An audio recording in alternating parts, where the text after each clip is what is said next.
Hello, let me give myself the screen for a moment. Uh, Thank you guys for joining us tonight and welcome to Get in Tune. I'm Michael Gracia and I have a fantastic show tonight. I have been very excited to talk with my guests. Um, we will get to them in a minute, but before we do, I'd like to talk to you guys, just make a couple of announcements. The first one, and I'm going to go to my Photoshop real quick so you guys can see this picture, which I've been showing around on social media for the last few days, and um, been talking about. There's an art show at Poe Park in the Bronx. The address is below the Concourse between East 192nd Street and East Kingsbridge Road from noon to 5 on September 17th. The art show is called Batman Bill Finger and Beyond. There's a lot of great Batman art pieces. There's going to be a couple of panels and maybe some notable Batman people around. So please make sure if you're in the area and you want to check out fantastic work, you can come to the reception on Saturday, September 17th. But the show officially starts tomorrow if you just want to go and walk the event. All right. Anyway, let's get back to this. Let's read that there. And I'm back. And I want to talk about the people who I'm bringing on tonight for a quick moment. As you guys know, I have been promoting this book right here, Zorro's Exploits by Bold Venture Press. I got to illustrate, and I got to thank them. I don't remember if I did backstage, but this is one of the pieces I did right there. It's actually one of my favorite pieces I illustrated because I'm terrible at horses, and I think this is a fantastic horse. But anyway, they're the two behind Bold Venture Press. We got Rich Harvey, who is the publisher, and Audrey Parente, who is the editor. Let's bring them on. Hello. Hello. Whoops, let me go back to that other view. I'm sorry, cut you out. I was giving it a little bit bigger of a screen. But no, it's okay. It's okay. Well, we can stay like this. First off, thank you guys for coming on. It's a pleasure meeting you and talking with you guys. Thank you. You're welcome. I also want to again thank you guys because I don't know if I did it backstage, but really thank you guys for letting me work on this. Zorro is my favorite fictional character, and it was a dream come true to illustrate him. Well, we're delighted that you did. Yeah, thank you. We wanted to get some, a wide variety of artists, and bringing some of the comic book artists into it was part of the idea, and we were happy to have you. Thank you. Thank you. Also, just so you know, this isn't the only Zorro book they have. I actually do own another by them. I own this one, which has the original Zorro story, The Curse of Capistrano, in here, which fantastic. And when we get to talk about Zorro, we're not going to start with him, but when we get to talk about Zorro, I will say one of the stories that I illustrated by John French was like almost like a part two. Like all the characters came out of the first original story. So I don't know how much you guys know about that out in the audience there, but definitely read The Curse of Capistrano as well, and the other stories here. So thank you guys again. I wanted to start off by finding out a little bit more about Bold Venture Press, how it started, and how you guys got into publishing pulp stories. It started for me back in the early 1990s. I was doing some articles for Howard Hopkins' old fanzine Golden Perils. Mm-hmm. And then I started doing some desktop publishing. Instead of just writing the articles, I started laying it out with graphics and sending him the pages.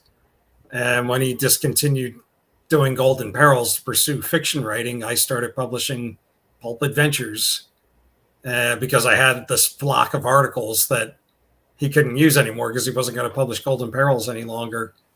And then eventually I got into finding some public domain pulp fiction reprints. Then I started getting some licensed stories, and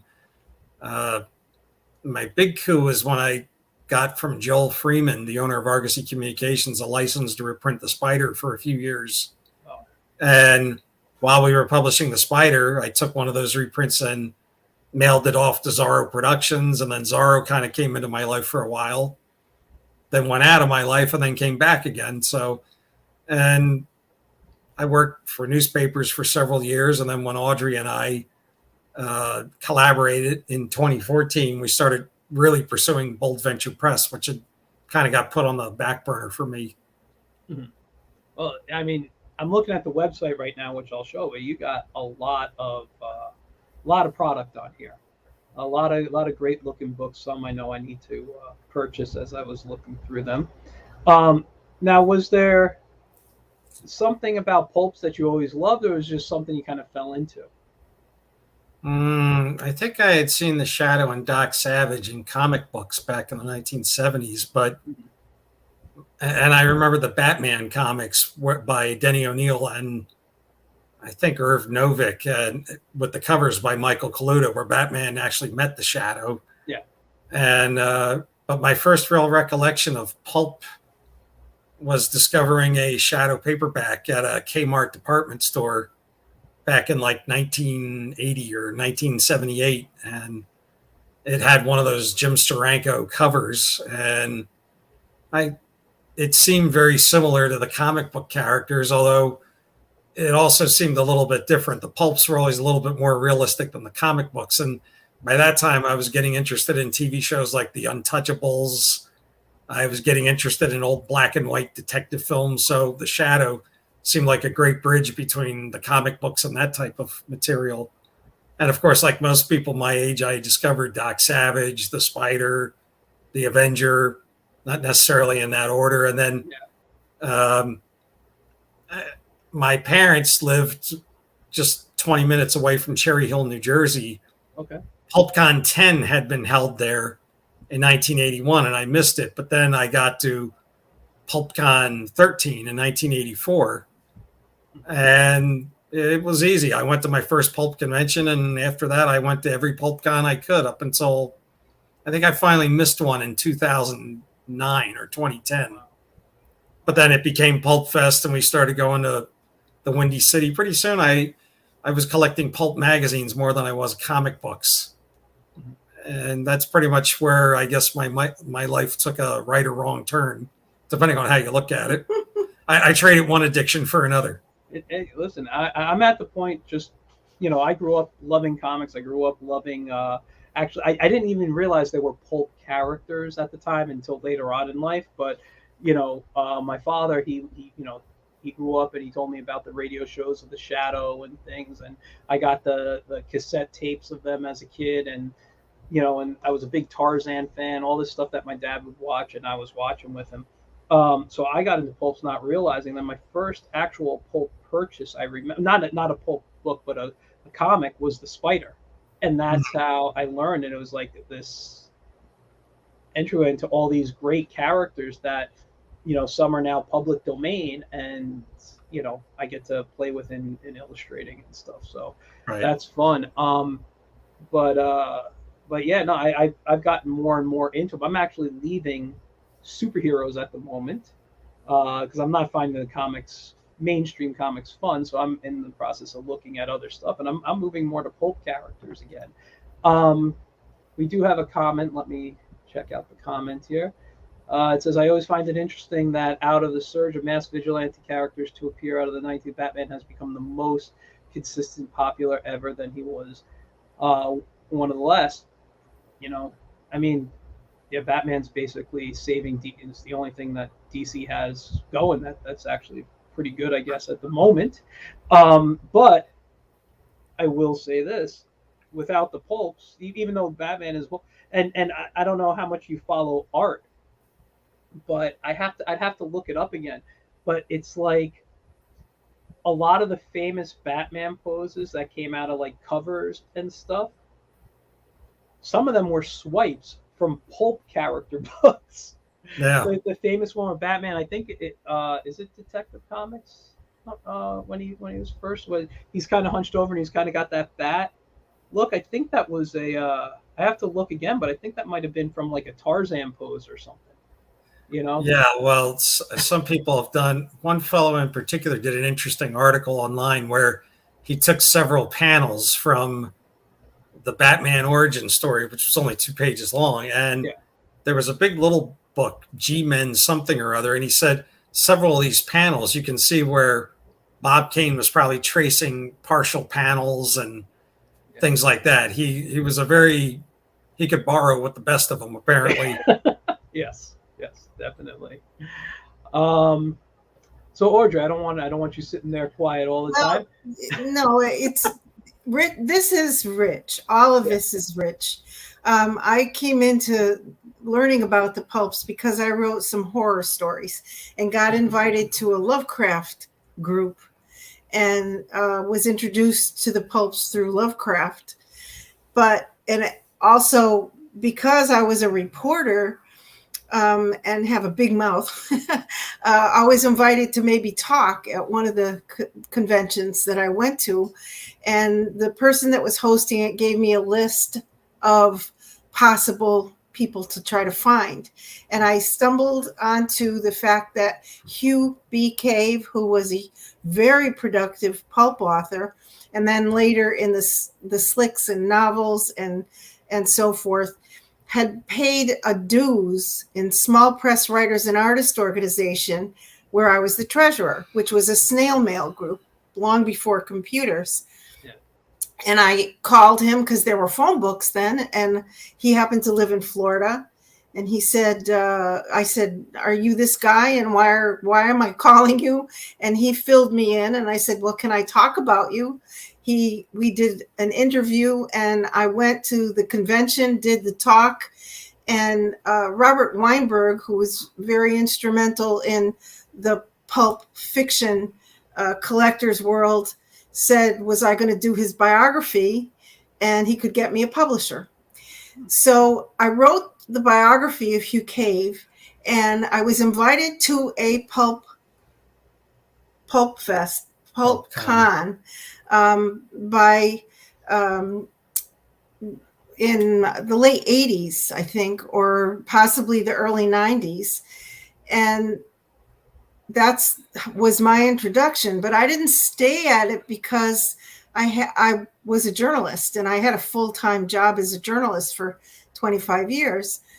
However, when I retired, I took retirement in 2012, and my books were out of print. I had done also Theodore Roscoe at that time, and one of the publishers offered to reprint the book and said if you wanted to get back into it, to go to the show in New Jersey. And so I went there, and Rich remembered me. I didn't remember him, but anyway, we both had similar interests. We were both connected to newspapers. We both liked collecting pulps, and it just so happened that a romance blossomed. And I wasn't going to go north. He said he would come down here, and that's how we ended up here. Nice. And actually, this is all him. I just happen to have the skill to put my writing and my editing to work for him. That's it. It's mostly everything that comes up is something that he knows about or does or gets a license for, and I'm just helpful in what I can be helpful in. I did fall in love with doing the Zorro, and so I kind of tripped off on my own in doing the 2 anthologies, but those are only because I can do that, and I tried to find the right people for those, but all the rest is Rich. Thanks. I'm looking at your website right now. I want to pull some stuff up in a moment. Oops, that's not where I wanted to go. Sorry. Let me share your website so people can see. Why isn't it coming up? There we go. Share screen. And we're going to go right here. Okay. So, yeah, you guys have a lot of stuff. So this, I'm assuming, this is in order of publication. So the Rat Bastards is your most current book On sale today. on sale today. Okay, yeah, actually, you're right because this one, how do you pronounce it? Benedict and Brazos. Benedict and Brazos, yes. Yeah, that was the one I saw when I looked at the site yesterday. That was in Right. that spot. So yeah, I mean, um, so about the books that you publish, and again, we're gonna hold off on Zorro till a little later. Uh, but like, how do you got a lot of different stuff here? How do you pick the type of books you want to publish? Like, you got a Western here. This one, what would this be? More like a war story? Um, I'm you not know, sure like what? looking at. I'm going to put my glasses on. I'm sorry. Go on. No, I was just curious. How do you pick the type of stories and that you want to publish? Because you have such a wide array of books here. You know. Well, tell them the truth that sometimes they find us. Yeah, well, when I was starting to publish back in the 1990s, Mhm. I was looking through one of the pulp magazines, The Spider, and there was a short story in the back featuring a character, Ed Race, the masked marksman. And he was a series character. He only appeared in The Spider, but he was a backup feature. Yeah. And I read one and I thought, well, I'd like to include one pulp short story in every issue of Pulp Adventure. So I wasn't sure how to go about it, but someone said, well, you should ask Robert Weinberg, who was a noted pulp dealer and historian. And eventually he went on to be a fiction writer himself. And he wrote a number of comic books. And he said, well, yeah, it's okay with me, but you should ask Joel Freeman. He's the guy who actually controls the Spider, because he and Joel Freeman and Keith Allen Deutsch had gone into a joint partnership where they actually bought out the rights to all Popular Publications holdings from a publisher that in turn had acquired them. And Joel Freeman said, yeah, sure, you can have permission to reprint that story. And then he said, oh, while you're at it, if you like, you can also reprint the lead Spider novel. Oh, wow. And I thought, well, okay, wait a minute. That would be a little awkward to have that in a book. So I said I could do a separate reprint. And then I proposed a continuing series. But that was something I stumbled into. And a number of people were wondering, how did Rich get the license of the Spider? And it was basically offered to me. I asked for a seat on the bus and I got a VIP treatment, it turned out. Yeah. We approached Zorro Productions about Zorro. I approached Max Allen Collins to publish Primal Spillane, which is a collection of Mickey Spillane's short prose stories that were published in comic books in the 1940s. Yeah. But when it came to a detective series called Larry Kent, P.I., which was originally published in Australia, but written by an American who had emigrated to Australia, and the stories were all set in New York, I wrote the guys at Piccadilly Publishing, who acquired the holdings of Cleveland Publishing. And all I asked was, don't you guys put out print books? Because apparently they only did ebooks. And Mike Stoddard wrote back to me saying, no, do you want to publish them? That had to be the easiest publishing license I ever got. So we said, sure. And I signed a deal with them.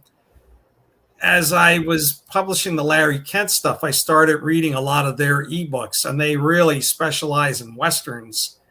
And I said, well, I really think I'd like to publish a Western series. And one of them, Bannerman the Enforcer, due to their original arrangement, that was not possible. But they said, well, here's a bunch of Western novels. Tell us if something jumps out at you. And I noticed they seemed to be leaning in favor of a series called Benedict and Brazos. I started reading them and loved them and said, oh, I'd love to reprint these.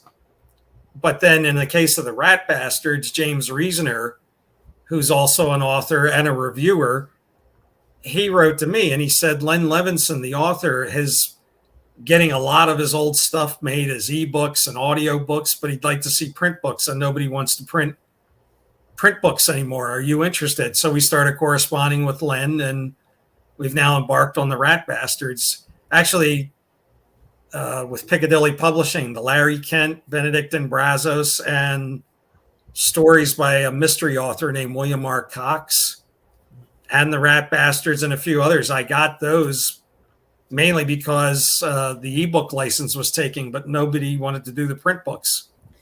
And I should say that Rich's dynamic covers catch a lot of attention. And it just so happened that an agent up near Daytona, where I was a reporter, had some people inquire through her. They like Tony Black is in Scotland, and he's a best-selling author in Scotland, but and he has a major publisher, but they didn't publish here because it would have to be edited, because it wouldn't. Well, I guess it's kind of like the Clive Barker books, you know. They made his books of blood into a different thing, The Inhuman Condition, in the States, because it just needed to be less English. And this, I guess they just didn't want to mess with it. So he saw Rich's Primal Spillane and some of his dynamic covers and asked her if she would inquire to us. And she wrote us. I read a couple of his books and I thought they were terrific. And so we took him on. And then she had other people also, like the author of the Mike Ferris. Mike Ferris, yeah, he was a really dynamic writer, and he also was an attorney. And I read a book that he wrote with the author of Shades of Grey. He took on her case and won her more than several $1 million, like $13 million, because she was the publisher, and it kind of got stolen from her by some partner that she had taken on. And so we took his books also. And so we get things that come at us from the other side. Also, Philip Herbottle, who's the literary agent for Cosmos Literary Agency in England. Mm-hmm. He noticed that I was publishing print editions of Larry Kent, P.I., and Benedict and Brazos, but I wasn't doing the ebooks. And he reached out to me because he said, you expressed the desire to get more science fiction in your lineup. He said, would you be interested in publishing paperbacks by the science fiction author E.C. Tubb, who's known best for the Doomerest of Terra series? And again, Phil Herbottle had made several licensing deals which got Tubbs' work in electronic format. But again, many of the publishers didn't want to be bothered with print books. So he kind of apologetically asked if I would be interested in only doing the print. And I said, of course, that would be wonderful. And in time, some of the licenses for those books expired, so that instead of just doing the print, we also got to do the ebook. Wow. So sometimes, you know, if you're willing to do the print book, the ebook license may follow. Yeah. I see. And these are I'm just looking at the covers right now. You know, as an artist, that's what I kind of look at all the time. These are, but you know, like, I'm a sci-fi geek. I'm a fantasy geek. I love all that stuff. But I, you know, what a lot of people don't know about me, I'm a big Western fan. I love Westerns. Although I've never really read a Western, like outside of comics. I tend to watch them on the screen, but I was going through your books here, and I'm just pulling stuff off. And, you know, I know who the Masked Rider is here. This might be something I need in my collection to start, you know, reading. Mm-hmm. I like these. This is the type of stuff I love to look at, you know. I never considered myself a Western fan, and yet for hours and hours, one friend and I would talk about The Man with No Name, the spaghetti Westerns. Mm-hmm. And then I started reading more Westerns. And in the last few years, I've been watching a lot of Western TV with Audrey, watching Shane with David Carradine, which was a TV series. We watched all of Wyatt Earp and Tombstone Territory. Yeah. And after a while, I realized I really like Westerns. So I think you're seeing a little bit more of the Western genre cropping up in the Pulp Adventure Press, and probably more of the pulp reprints too, because I think it's kind of a neglected area. Although one pulp historian commented to me, he said, when's the last time you saw anyone at one of the pulp shows of the Western checklist? He said, 10, 20 years ago, Max Brand and Zane Grey were actively collected. But I think as one generation of pulp fans has gradually died off, they've been replaced by a generation that discovered pulps through the comic books. So to them, just like with comic books, pulps are all about the heroes, which frankly, I like the characters of the Shadow and Doc Savage and the Spider, but I don't read their stories as much anymore. Now I think I read primarily detective and Western stories. One other thing that happened is that people who were buying our books, who are wannabe writers, would query and say, well, will you publish a book that's not a reprint? And because I consider myself editor for Pulp Adventure Press, I asked them to send it. And if I read it and I thought it was good, I'd show it to him. And so we got into doing a lot of new authors as well. And they're excited because they get to see, a dynamic cover like the old pulp covers on their book. And some of them I ask for a short story for our Pulp Adventures, especially if they have a dynamic style of writing like the pulps. And who was it that was so excited to see his name on the cover with one of the classic pulp authors? Ron Fortier has been writing for years and years and years, but when we revived Pulp Adventures and there's more fiction, above the logo, I put a line across the top like Argosy would, naming some of the authors, and I put E. Hoffman Price, Ron Fortier, and who else? Maybe Lovecraft. I don't Theodore remember. Roscoe, and H.P. Lovecraft. And Ron had posted it on his Facebook page, and someone commented, "You've arrived when you're on the same tier as E. Hoffman Price and H.P. Lovecraft." And Ron said, "Yeah, I was a little super conscious when they did that." But, there's a few guys who were thrilled because one guy, the first story he submitted to us, we made it the cover story. And across the top, we had those no-name authors like Mickey Spillane and guys like that across the top. That sounds awesome, though. Like, I'm just thinking as the writer, seeing his name like that, but yeah, no, these are great. I'm looking at I'm sorry. I get a little sidetracked looking at the artwork.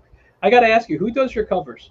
Well, we get sidetracked talking, and we realize we should let you ask a question sometimes. Yeah, no, it's okay. I'm loving the information for my show. It's very.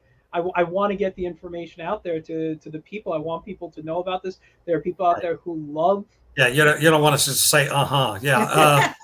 Well, I design all the covers, but I don't always do the artwork. Sometimes it's artwork from the pulps. Sometimes it's artwork from the True Detective magazines, which is nice because then, I can give a cover to a story that never had a cover rather than taking it away from another magazine. Yeah. And sometimes, it's a combination of elements that I may Photoshop and put together.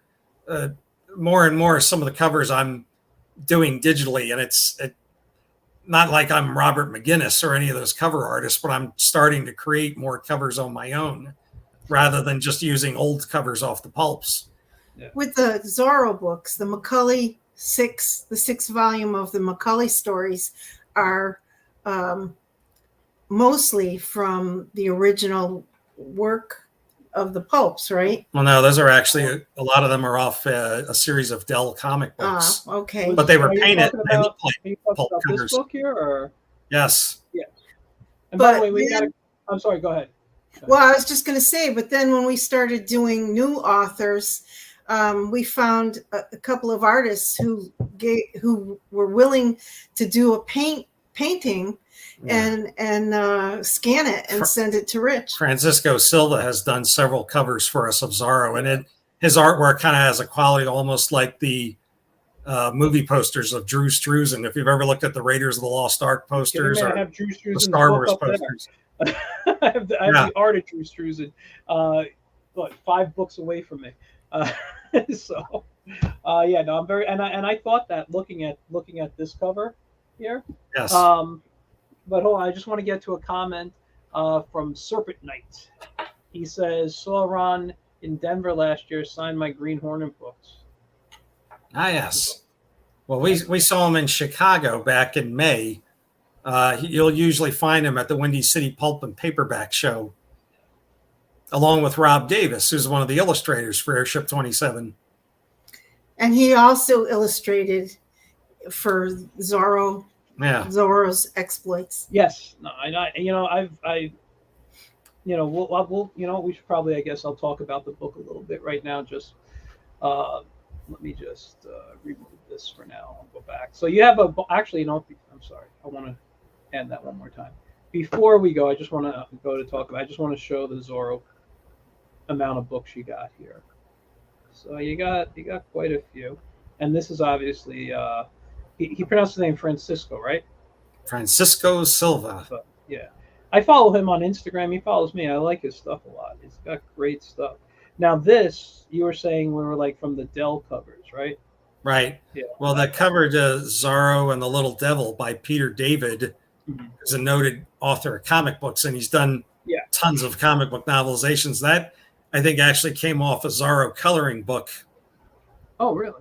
Which is pretty difficult to find these days, and I think it was only distributed in Europe. So I thought, nobody will know or care. That's awesome, though. I mean, and you know what? I got to say, Peter David's one of my favorite writers. I did not notice that he wrote one of your Zorro books. I gotta. How that happened is we initially, I was friends with Richard Lupoff, and initially, since he was known as the Tarzan, Edgar Rice Burroughs authority, I thought, well, he would really do a good job. So when we got the first license, he was on the contract to do the first Zorro novel, and he got sick. He had started, and he ended up turning it into a short story that we could use in the first anthology, but he didn't make it to finish a novel. And we happened to be at a comic convention in Miami where Peter David was, and I started chatting with him and asked him if he would be interested in doing it. And he was at the time doing a different project, but his wife said, man, he's hit the wall on that this might be a good thing for him to do. And before the show was over, he came over to our table, bought a couple of Zorro books, and said yes, he would do it. And so he did the first novel. And there's a little perk in there too. Yeah, he did a short story. He asked me what word count do you want, and I said, oh, I don't know. And clearly he wanted a word count to progress. So I said 50 to 60,000 words. Well, the story fell a little short of that. So he wrote a short story to go on the back. It's Young Diego meets Baron Munchausen. Wow. And who assures us it's an absolutely true recounting of the events of that time. It's great. It's great. He did a great job. Well, that's great, because I want to, you know what? One of the reasons I want to read it is because I have some of his other novelizations. And like I can't reach them right. Actually, I think they're over there. But like he did one. What was it called? Man, I'm blanking on the name. One of the characters of Oliver Twist, and he tried to write in that style and capture that, and he did so well. Yeah, that's in that. And I just want to read the tone, because everything he writes, like anytime he writes a character, it's not always the same voice. You know what I mean? Like he's able to imitate or create a voice. He seems to be able to get to the heart of a character too. I remember reading the novelization of Batman Forever and thinking, geez, why couldn't the movie have been more like this? And it didn't take much. In some scenes, it was just changing a few lines of dialogue to decrap it a bit. That's funny. You know, I gotta tell you this story real quick. I remember being at a New York Comic Con. Oh God, it had to be one of the first within the first 5 years of the show. And was Phil Suling running it? You know what? I don't remember who it was. I was online waiting to get my badge. I was doing the show. I had a table, and I was waiting to get my badge to walk in, and I hear somebody, yelling that Peter David, Peter David, Peter David, and I'm looking around because I'm like, he's one of my favorite writers. Where is this guy? I want to meet him.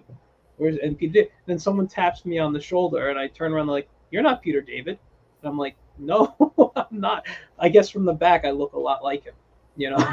So, but yeah, I had a leather jacket at the time. He always wore his leather jacket, and no hair. So I guess from the back we all look alike. But yeah, no. So no, but that's great. I'm definitely gonna look that up there. That We actually have another Peter David too, which has caused us a little confusion. oh My son is Peter, and he named his son Peter David, but I call him Peter David because otherwise the both of them would answer if I said Peter. And during COVID, he wrote a little story and illustrated it with crayon, and he sent it to me, and it was so cute. I asked Rich if he could maybe make one book for him, since we do print on demand. Yeah. It would take a little time, but so he did it, and it came out so great. He also got some stock art. It was so great. It's kind of like the Christmas Grinch thing that comes back every year now, but he put it on Amazon and it's sold. Wow. So we had him come to our event, our Comic Con, or our Pulp Adventure Con that we have in Florida, and he sat there and sold more books than some of the authors.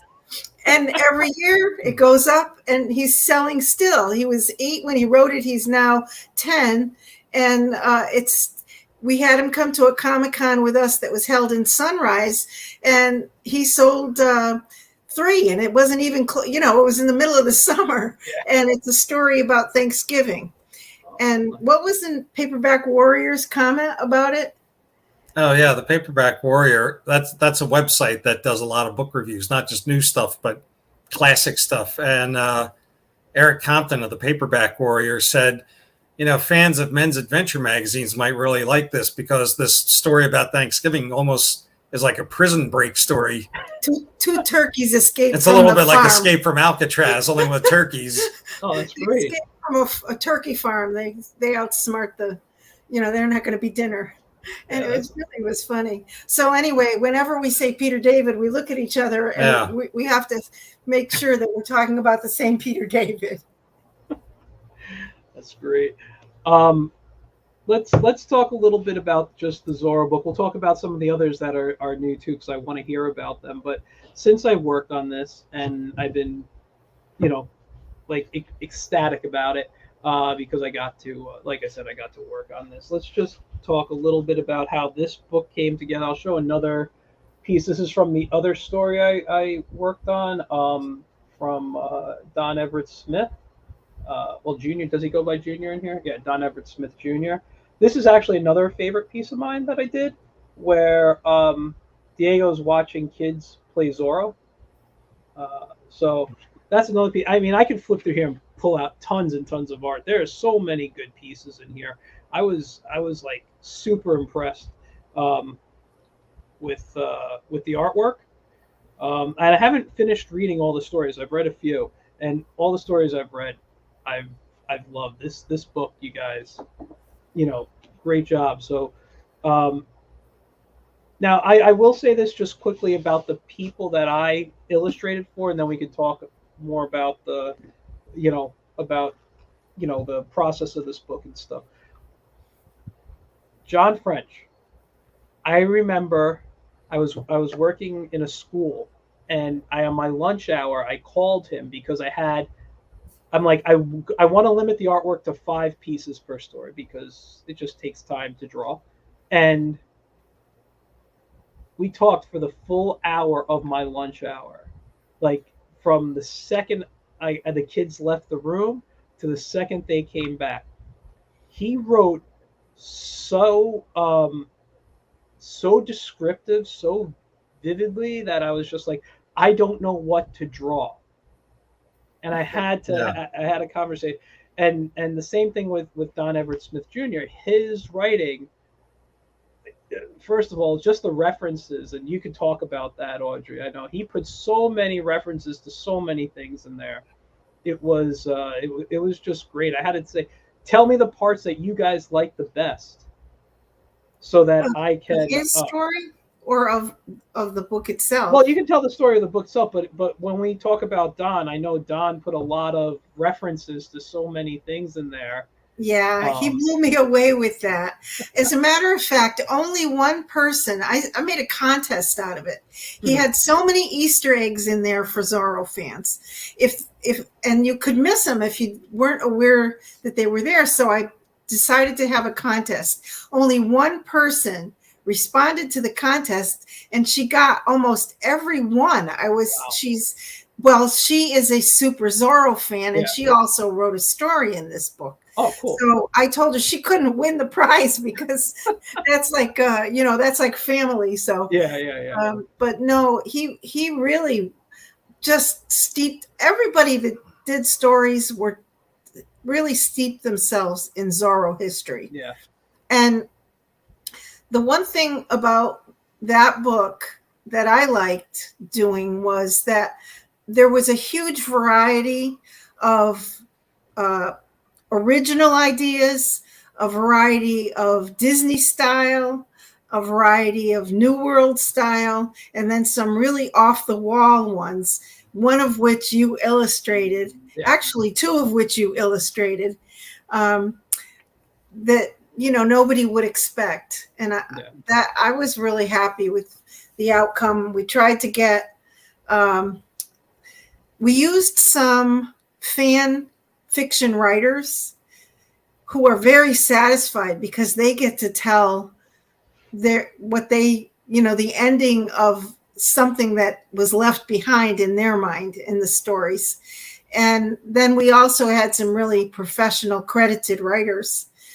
And it was fun for me because I got to work on that and then just presented it to Rich. And he had to do all the hard work on it of getting it put together. But then finding artists and the right artists for the right things, just it was a challenge, but it really came out beautifully, I thought. No, I agree. I just want to go to the comments real quick. Dylan Royer says, hello, Mike. Hi, Dylan. He wants to know what the book is called. It's called Zorro Exploits. You can go to boldventurepress.com and get your copy. It's also available on Amazon, correct? Correct. Yes. And I got to say, there is a picture I'm dying to show that I illustrated, but I can't because it gives the story away. And No spoilers. No spoilers. You guys, let me tell you, I have not, besides the stories that I illustrated, I've read about 3 other stories. Okay. And I have loved, everything. I'm not going to talk about them right now or anything. I don't want to spoil anything, but I get excited when I pull this book out. Sometimes before I start my work in the morning, I'll read a few pages and go through it. I just wanted to talk about the cover real quick. You said how it had this Drew Struzan feel, but I want to say, even though I grew up watching the reruns of the Guy Williams Disney Zorro, this was, this came out when I was in high school, and the New World Zorro was like one of my all-time favorite shows. So much that when my friends called me while it was on, I would say, I can't talk, Zorro's on. And they started calling me Zorro for a little bit. A couple of my friends in high school, because I'm such a fan of this particular Zorro story. It was, and for those who have never seen it, it was like I don't want to call it like an Adam West Batman, but it was like a toned down version of Zorro that was good for all ages. Yeah, it wasn't as humorous as the Disney Zorro. He did do a Disney picture painting that's very similar to that one, but because of the opening story, we chose the New World Zorro cover. Yeah. But I did post online the other one, and somebody said that we should have put that on the back, and that if we had both, he would have bought the book, but he wasn't going to buy it because we had the New World Zorro on the front. I think he was just giving me a hard time. Yeah. In the end, I'm sure he bought it because he's a fan. Yeah. But it was, we made that decision because of the opening story. there's one other small story I want to tell you guys about John French, who wrote the first story I illustrated. There was a line in there that I geeked out about, and when I shared it with a couple of the people who like look at my artwork, who say they're Zorro fans, and I guess they weren't really. No one got excited for it like I did, And and it was just a simple line. I don't remember the exact quote, but it was like he said a line like, how uh, Diego said in a tone, that um, what was it? That all like something like that. All Dons learn as a child, like how he spoke. I don't know if you remember, but I just like because he was writing the version, even though it was like loosely based off the Curse. I don't want to say loosely, but it was kind of like a continuation of the characters from the Curse of Capistrano.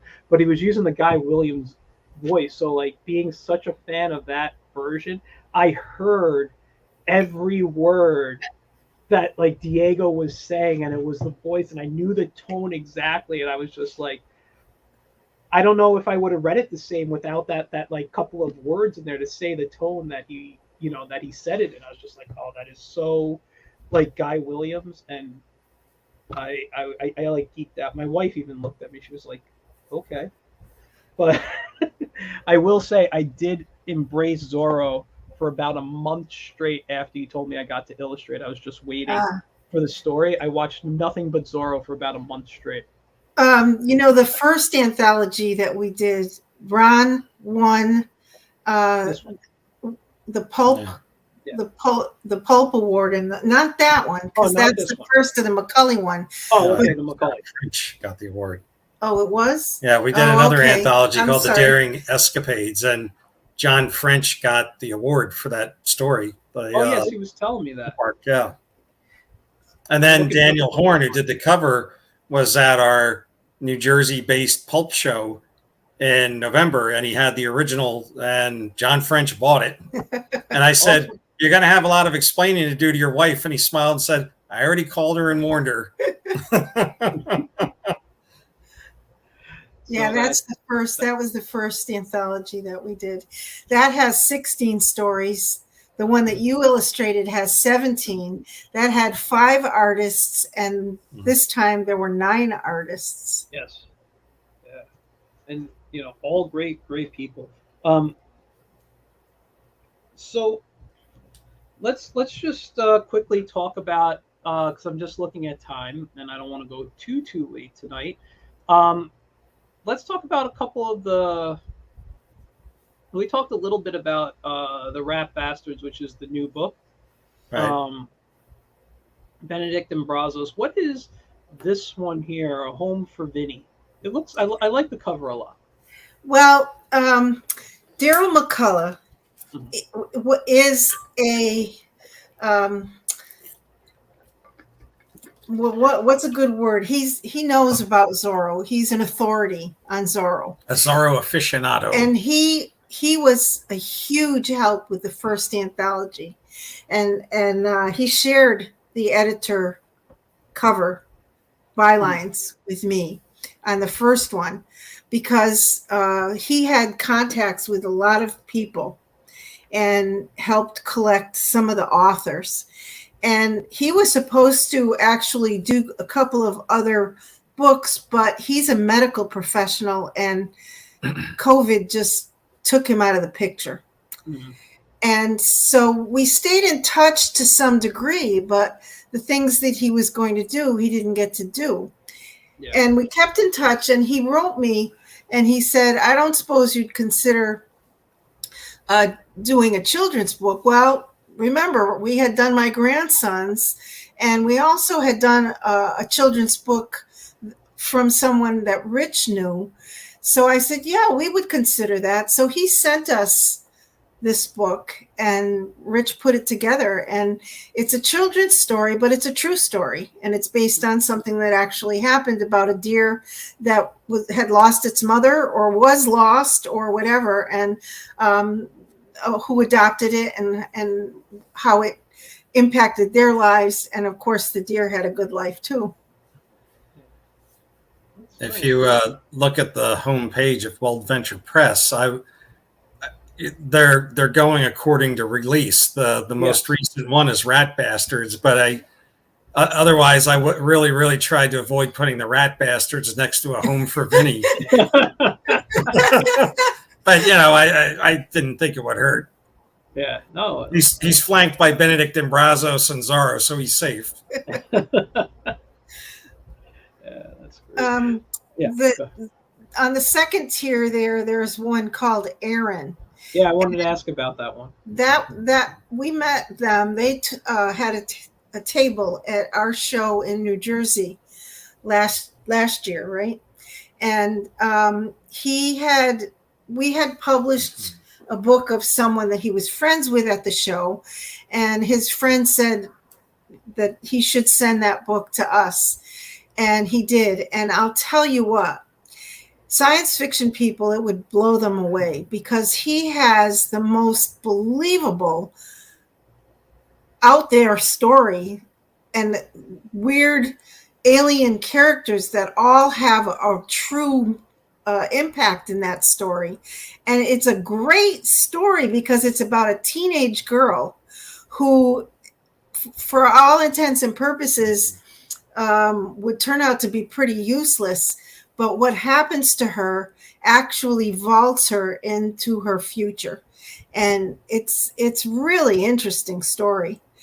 And we were really happy with it. And of course, Rich did the dynamic cover on that one. He found the right elements to put it together. It's a really good book. That's great. Well, it sounds like a fun book.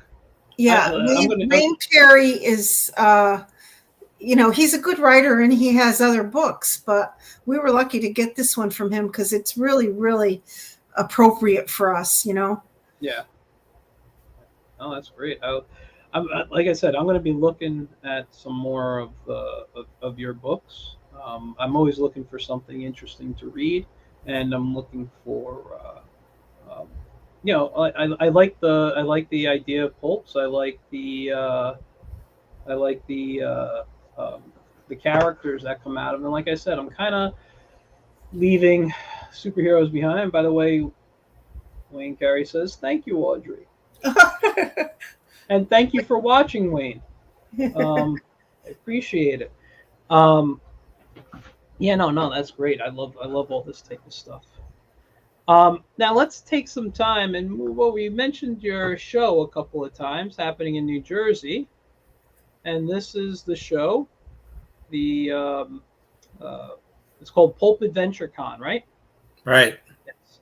And can you tell us a little bit about how this started and, about the show in general? Well, one fellow was having some small get-togethers at his home for some pulp collectors, only like 3 or 4 people. Then Andy Beagle Jr., a collector who has long since passed away, started having the get-togethers at his apartment in East Brunswick, New Jersey. Mm-hmm. When Andy was getting a little older and was getting a little bit more difficult for him, and plus more people were showing up, Albert Tonic started having them at his home. And sometimes he got as many as 30 or 40 people. But as he was getting older, he said, I don't think I'm going to do this anymore. And I had 1 or 2 get-togethers at my place in Bordentown, New Jersey. And then I thought, well, since these guys always show up with boxes of stuff to buy, sell, and trade, maybe I should actually try making it a small one-day show. And it was very small. It was only 15 or 20 tables at first. That was also 20 some odd years ago. Well, yeah, but that's what I'm saying. The first one was 15 to 20 tables. But then over the years, it's grown to about 50. In the last couple of years, it's only been 40 because we had to find a different location, but we kept it in Bordentown, New Jersey. I'll be shopping around and see if there's a location that'll accommodate more, because at the moment, we only have room for 42 tables, and now already we're having people signing up on our wait lists. Wow. We only had about 15 tables spoken for. And then a couple of weeks ago, I sent out an email telling everyone about the show, sign up. And within 3 days, we were basically sold out. So we definitely have to find a location that accommodates 50 or more tables now, because the show isn't getting any bigger, although it's getting a little more crowded because we have to find a location. The problem is affordability as well as size. I had found hotels that were charging very, very reasonable prices, and I think I got spoiled because in the last couple of years, I've been getting price quotes of double, which wouldn't be so bad. But then they say, oh, but you also have to rent your own tables, which pretty much makes it unaffordable to have the show. So I'm shopping around, but it's a great show, and you never know what you're going to find there. One person said it's not really a convention. It's like a big one-day garage sale where everybody hangs out and talks. But a lot of people find great stuff at reasonable prices. There's dealers shopping. There's one dealer who says for some reason he never makes any money at my show, but he always finds great stuff to buy to take to other shows where he makes money. But most everybody does pretty well at the show, and it's a pleasant one day in the first weekend of November every year, because like one collector said, it's sort of this autumnal thing. It's sort of the last hurrah before it's time for Thanksgiving, Christmas, the winter. You got to spend time with family instead of pulp magazines. Plus, after our show ends, we do one in Florida, usually in February or March. But he said outside of that, the next major pulp show isn't until May. So he said it really is the last hurrah of the year. And he said as much as he enjoys the show, it's always a little bit sad because when he looks at his watch and sees it's 4:00, he realizes, oh, only another hour to go. And that's it until, the spring. Yeah. Rich did the show here. He said, well, maybe we should try one here. And the first year it was attended by quite a few people who are loyal. The second year was a little rougher. Yeah. But then it continued okay. But the year that all the COVID canceled mostly everything, we had our show here, and we chose the date of one of the other shows that had been canceled. Last year we did it in May because the Windy City show in Chicago was canceled. And my God, that was a fantastic show. It was, I think, just huge. And we had found a hotel that was near the ocean. The Hilton Garden Inn in Dania Beach. Yeah, and it was near the airport, and they have a shuttle, and they gave us very reasonable prices, which is why we chose the new place we did in New Jersey, because it was set up like the same. It was also affiliated with the Hilton hotel. Only they call it the Home 2 Suites. But the one in Florida has a little bit more room. Yeah, and so we'll have to find a with a little more elbow room up north. Well, but we'll stick with Hilton because every Hilton we've gone to, they've been wonderful to work with. And also every time we have a show there, we get more Hilton points. So it makes it easier to have another show at a Hilton. Yeah. No, that's great. Listen, I'm looking forward to the show. I know I got a table. Oh, that's right. You're going to have a table there. I've been, I don't want to show anything right now because it's all work in progress, but in person, Michael Gracia. I have two. I have a bunch of like pulp style characters, some public domain characters that I've illustrated like in print form. So I'm going to bring those, but like your other guest you have who says he finds a lot of great stuff. That's also another reason why I'm showing up, is to find a lot of great stuff. And to look for, yeah, exactly. Like it's in November, and early Christmas gifts to myself. Many of the dealers do very well, although John Gunnison of Adventure House a couple of years ago, he remarked to me, we had a terrific crowd, and he said, I think this was your best crowd, your biggest crowd. And he said, although there were a couple of people who were just sort of wandering around with pulp nirvana. And I said, what's that? And he said, well, it's the kind of look on your face that you see a guy gets. Like, it's the kind of guy who's been reading about pulp magazines all his life, or maybe he's been collecting them and no one else knows them. And then he comes to the show for the first time and he's so overwhelmed when he's in a room full of Golden Age and Silver Age and pulp stuff that he's not really buying. He's just sort of wandering around with a happy look on his face. Yeah, and I'm and I know a lot of people that are like that for in different fandoms. Right. I've seen that at Comic Cons. So the type of stuff it says here: pulp magazines, Golden and Silver Age comics, paperbacks, movie memorabilia, pinup magazines. What I didn't know, what's GGA? Maybe I'm. GGA is an abbreviation a lot of comic book people use for good girl art. Oh, good girl. Okay. And I'm not sure I entirely understand what it means, but it's sort of. Oh, I know what it is. I just never seen it abbreviated. So yeah. I saw it, and so I just thought, well, I'll just start including the abbreviation, and if someone knows what it means, maybe they'll come to the show, because there's plenty of that stuff too. Yeah. And then original art. Yeah, no, it's and a $5 admission, awesome price. Get in, come on, have a lot of fun. I will be promoting this as we get closer to the show. And I would do it anyway, not just because I'm going to be at the show, but I think this is a fantastic show to go to. I've never actually been to a pulp show before, but I've been to shows where they've had like people have been selling pulp stuff. Right. Actually, I was just at a show. God, I don't remember when it was. I'd have to look when I did the podcasts. It was up in Massachusetts. Right. And there was a couple of guys that had like a nice section of pulp stuff. And I was going to go. Sorry, go ahead. Figure the 2 Pulp Adventure Cons, the Windy City Pulp and Paperback Show, Pulp Fest, and in Toronto, there's the Fantastic Collectible shows. They're like comic book conventions, only instead of one table of nothing but pulps, you've got one table of nothing but comics. The rest of it is all pulp. Yeah. Who was it that came to the show here in Florida, and he was a comic collector, but then he just asked about some artist, and they told him that he would be collecting a lot of pulp magazines. Oh, yeah. Someone was looking.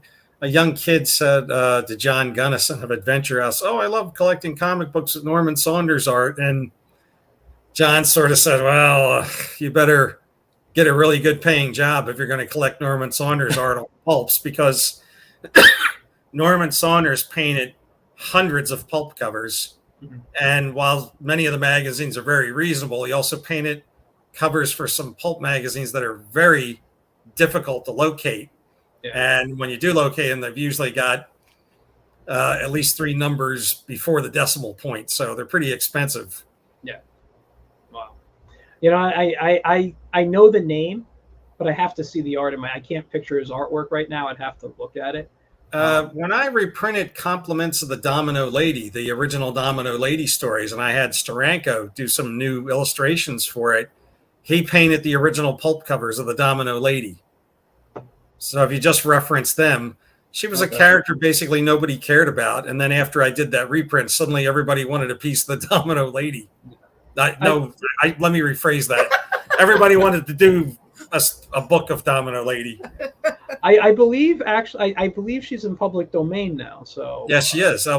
She's probably been in public domain since the 1960s, because if the stories were published in 1936, you figure 28 years she'd be in the public domain, and that's assuming the original publisher ever copyrighted them in the first place, because some of these guys just figured that there was never going to be any interest in this material probably a few months after it originally came out. But sorry. Go ahead.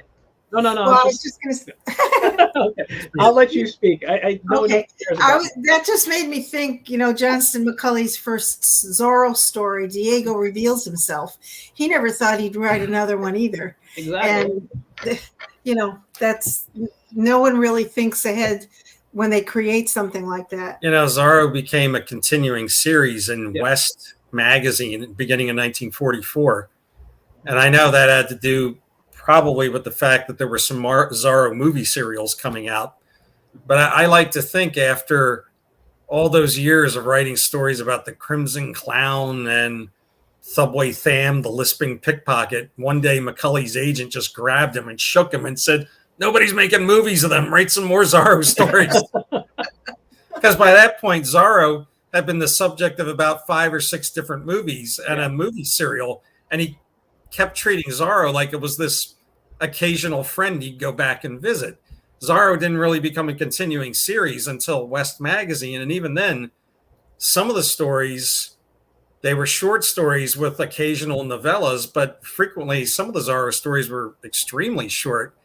That's why I warn people, you should really buy Zorro, The Complete Pulp Adventures, Volume 1 through 6 from Pulp Adventure Press. They're $19.95 each, but I said, be very careful if you're going to buy an issue of West Magazine, because some dealers may put a very high price on it and say, Zorro story. I remember one year, it was back in the late 90s when I first started collecting them, I bought an issue of West Magazine for $5 in beautiful condition. And I said, oh, hey, there's a Zorro story in here. There were only 128 pages in the magazine, and the story didn't begin until page 118. Mm-hmm. And you turn all the way to the back, and it's about 4 or 5 pages, complete pages of story. And then as you're reading, all the other stories are 1 column of text and 1 column of advertisements.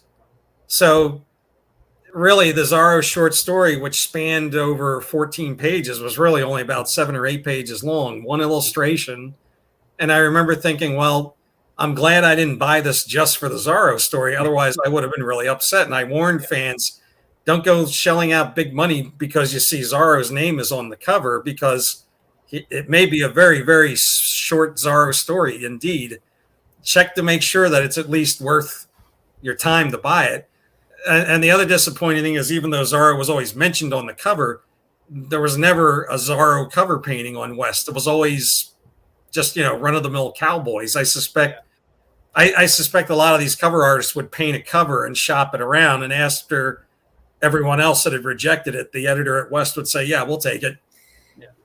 Well, keep in mind that Zorro Productions Incorporated has a trademark and a copyright, and there's only one story that's actually out of copyright.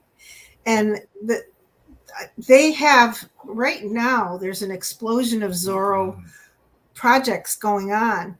The one I'm most excited about is Wilmer Valderrama, who was in that 70s show, and he was the lead vampire in Dusk Till Dawn TV series, and he is now in NCIS as one of the agents, and he also has done voiceovers for Disney and so forth. Yeah, he's in a project with Disney.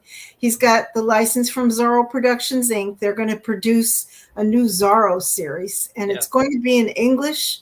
And he's working with Telemundo. I think it might be for Disney Plus, though. For Disney, yeah, it's going to be for Disney Plus. I remember reading about that. I'm actually also a TV series in France and someplace else being planned. Yeah, I'm actually hoping that when they bring his Zorro to Disney Plus, they release the Guy Williams Zorro on Disney Plus besides just the first, intro film they did, because that's the only one up on there. I mean, I have the whole collection on DVD, but it'd be nice to have it on Disney Plus. Yeah, they released the series on DVD. They released like 100 copies. And now if you try to find them on eBay, they're like $200 a piece, I think.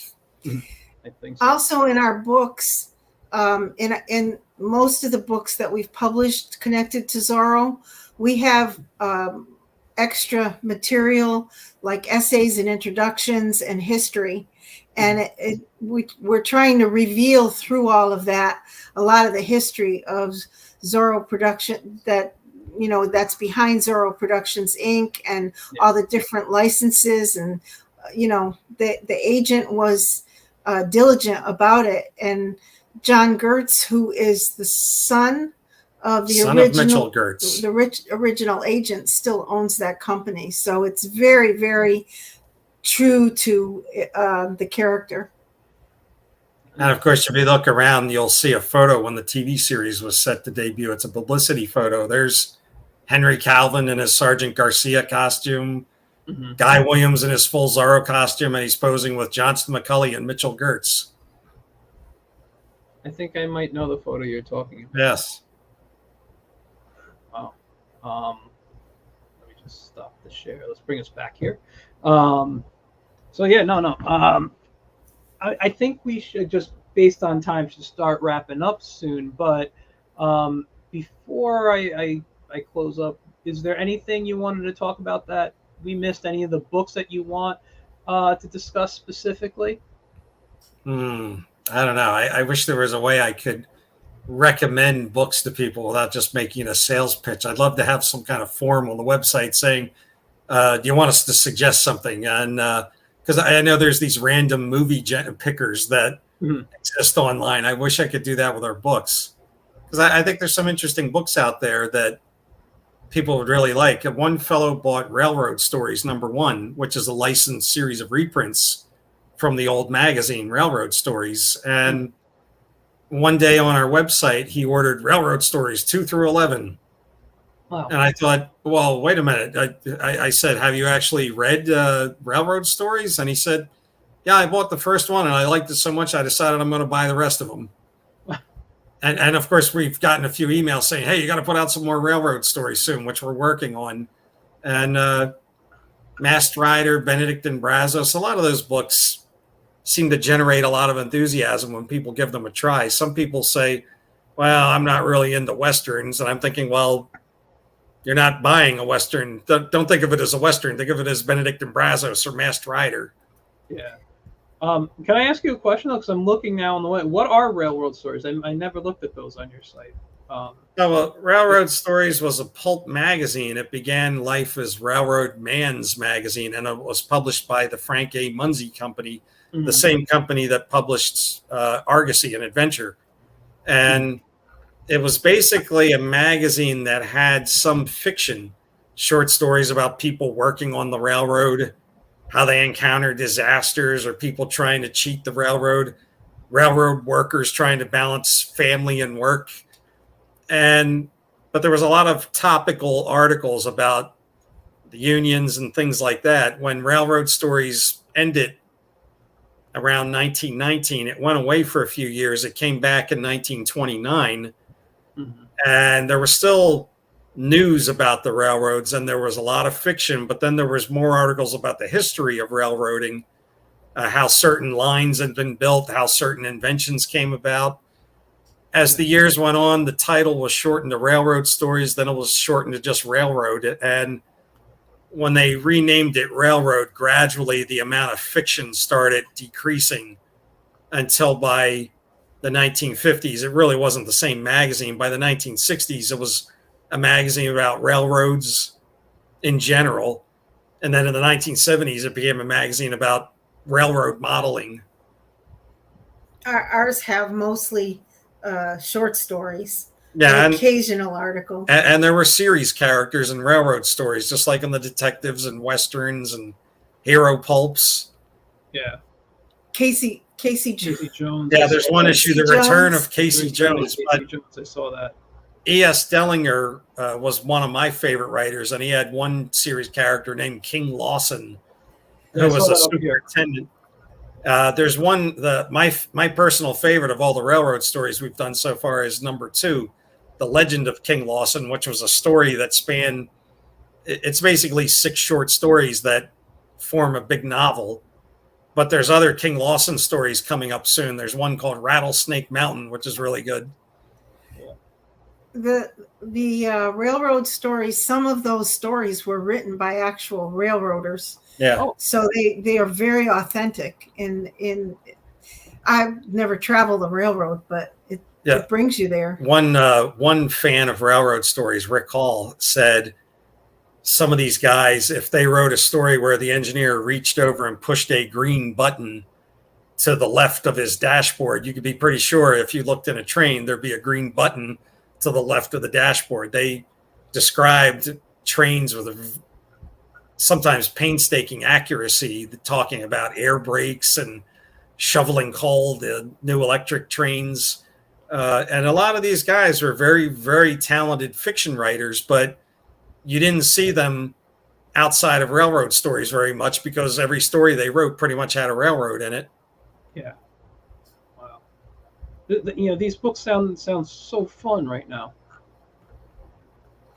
I look forward to working on each one because it means I get to read more railroad Yeah, stories. they are fun. I mean, I became I had never read these books. I read Lovecraft and, a different kind of a slant on the pulps when I first got started. And when I sat down to edit these, I mean, oh my gosh, they're just sheer entertainment. The Legend of King Lawson really tugged a few heartstrings for her at the end. Romance. There's a romance in there. Okay. Now, if you're looking for something different from the hero pulps, Railroad Stories is a great place to start. Yeah, there's a lot of action, a lot of things happen. Accidents. They're not nice guys. Some of them either. I also kind of compare Railroad Stories in many ways to a Western. It's not really a Western, but you'll see in Railroad Stories a lot of the things that the railroad people embody or value are very much like the Western guys. You keep your word, work hard, everyone pulls their weight, everyone looks out for each other, and the bad guys are the grifters who are trying to get by without working and taking from someone else. Yeah, but family is really played up too in Railroad Stories. There's a lot of railroad workers that are always pining to get back and spend time with the family. Yeah, I was going to say that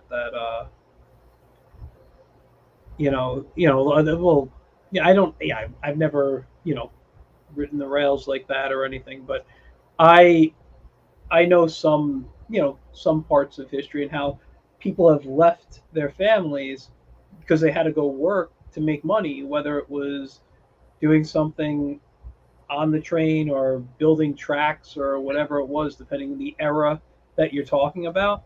I don't know what eras these come from, but it's people did a lot of stuff for cash back then, dangerous jobs, and Well, it does embody the history of the railroad too. But so that's what I'm saying. Well, yeah. The magazine started in 1908 and went till about 1918, and then it was revived in 1929, and it was pretty much published continuously until 1977. And it changed hands. Frank A. Munsey Company owned it, and then in the 40s, Popular Publications, the publishers of The Spider and Dime Detective, took it over, and they owned it until the 1970s when they in turn sold it. But Railroad Stories is pretty good. It embodies a lot of traditional values, let's say. There's a railroad museum. I forget where it is, and they buy Green Bay, Wisconsin. They buy these for their gift shop. Wow, that's awesome.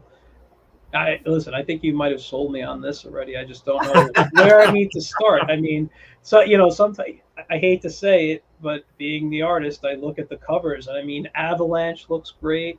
I just love, I feel if I bought this book, I'd just be staring at the cover all day. I would just want to draw this guy. Yeah, and that I went to a railroad convention at the old Garden State Racetrack in Cherry Hill, New Jersey, ironically across the street from where my first PulpCon was held. The racetrack is no longer there. I went there as a kid when they had a lot of racing, but then when I went back, the casinos in Atlantic City had pretty much stolen their thunder, but they started holding a lot of events there, and they had a railroad collector show, and there were people with model railroads and railroad toys, but there were a lot of people that had railroad artifacts like actual signals, lanterns, menus from the railroads. And one guy he was a state trooper in New Jersey, and he had a huge collection of railroad badges. And he was explaining to me, the railroads had detectives and they had insurance operatives and everything. And finally I happened around the room and I discovered some guy had a long box of Railroad Stories magazine. And Andy Beagle, the guy I mentioned who was having the small pulp get-togethers before it became my pulp show in New Jersey, he had written an article about Railroad Stories for John Gunnison's The Pulp Collector. So I was intrigued, and as I was looking through the box, for $3, I saw that cover the original magazine, and I thought, oh man, I got to take this home. Something about that cover I just fell in love with. It's gorgeous. I mean, Yeah. it's a great example of how something very simple says everything. Yeah, and the person kind of has like a little bit like of a Norman Rockwell feel to me. Like that sense of, like you were mentioning, some of these stories are very family, like like just that nice family. Like I don't know how to describe it, but like I look at this and I'm like, wow, this is just a great piece. It might be my favorite cover I've seen as I was scrolling. Many of the covers from that period were done by a man named Emmett Watson, and he was a very talented pulp illustrator. He did things other than railroad stories, but he did some wonderful covers for railroad stories. And don't feel bad about admiring the covers, because, as they said, the covers basically sold the pulps. Yeah.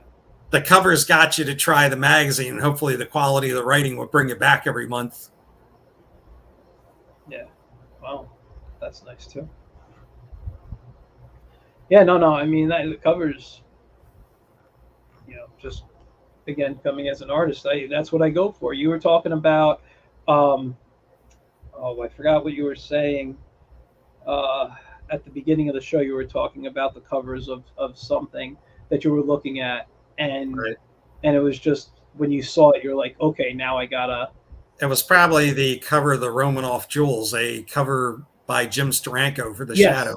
That's it. It was The Shadow, and I'm like, that's how I feel looking, when looking at like Frazetta work, I mean, I have one of his posters that you can see on here, but I have another poster on another wall. When I look at books that had the Frazetta covers, there's stories of artists. I've never done this because, I'm not that type of person. But there's stories of artists who go to the bookstores and tear the Frazetta covers off the books and take them home and stuff. And I could never do that. I'm not that type of person. But I remember seeing like fantasy books, whether it was Frazetta or Frazetta like artwork, and just like I just want to buy the book because of that. Right. It was that, and that you're right. It draws people in. If I saw this on a bookshelf, I would totally pick it up and start flipping through it. Well, the late, great Stan Lee said several times, and he said it in his book, How to Draw Comics the Marvel Way with John Buscemi. He said, what is a comic book cover? It's basically a full-color advertisement for the book. Yeah, exactly. But they always say, if the cover grabs you, great. If it doesn't, that's one lost sale. Yeah. Yeah, but they always say you're not supposed to judge a book by its cover. But, we tend to. I don't judge the book. I just judge whether I want to buy it or not.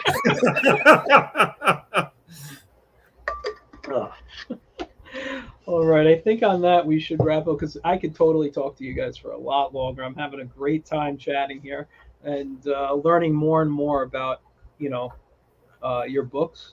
Like I've been on your website. I can't tell you how many times that I've never looked at the Railroad Stories books. So this is fascinating for me. But in the meantime, let's get people to I'm just going to do one more quick share. Thank you for the opportunity, Michael. Oh, anytime. You guys are welcome back. This isn't the picture I want to show, but I'm just going to switch over to this. I'll show that at the end again. This is the picture I wanted to show. I just had the wrong one open. And the reason, because boldventurepress.com is in bold print there for you guys to see. I want everyone to know this is a fantastic company, not just because they let me work on Zorro right here, and I would do it again in a heartbeat, because I love this guy, and I'd illustrate again for you guys if you wanted. But I love this type of stuff. My show is about sharing the things I love. And I'm a big fan of all these things here, all things pulp. It was always heroes mostly for me, because that's what I grew up looking at. But I love looking at the other things as well. And I'm probably going to be looking at some Railroad books tonight before bed on my phone and see You might have a purchase from me in a week or two. After I decide. But yeah, you guys, Bold Venture Press, Rich Harvey, Audrey Parente. Let me remove this here. Thank you, Michael Gracia. Thank you. It was a pleasure. If you guys don't mind hanging out for a moment in the back, I'll take you off screen and I'll just do my wrap up. All right. Good night. Thank you. So let's see. We got Serpent Knight saying, "Been a blast." Thank you. I really had a lot of fun tonight. Honestly, I could go a lot longer, but people do have jobs in the morning, and so we gotta make sure that everyone gets their sleep. But again, first off, thank you to both Rich and Audrey for coming on, sharing their stories, telling us about Bold Venture Press. I really just a fan of this stuff. I love it. You guys should be going to boldventurepress.com. And just one more time before I forget. Don't forget Batman, Bill Finger and Beyond, Saturday, September 17th, 2020 at Poe Park in the Bronx, noon to 5. Also, tomorrow night, I forgot to mention this at the beginning, and I really meant to mention it at the beginning. I am going to be on a stream tomorrow on the podcast, The Izzyverse, which you can watch here on YouTube, IZZY Verse. Okay, check it out. We're talking about 90s cartoons, like the 90s superhero cartoons. Batman animated series, X-Men, Freakazoid, whatever it is. We are going to talk about it. Come ask questions. We're going to have a blast. It's going to be live. Have a lot of fun tomorrow on the Izzyverse right here on YouTube. Again, you guys, thanks a lot. Had a lot of fun. I will see you guys next week with another great guest. All right. Bye, guys.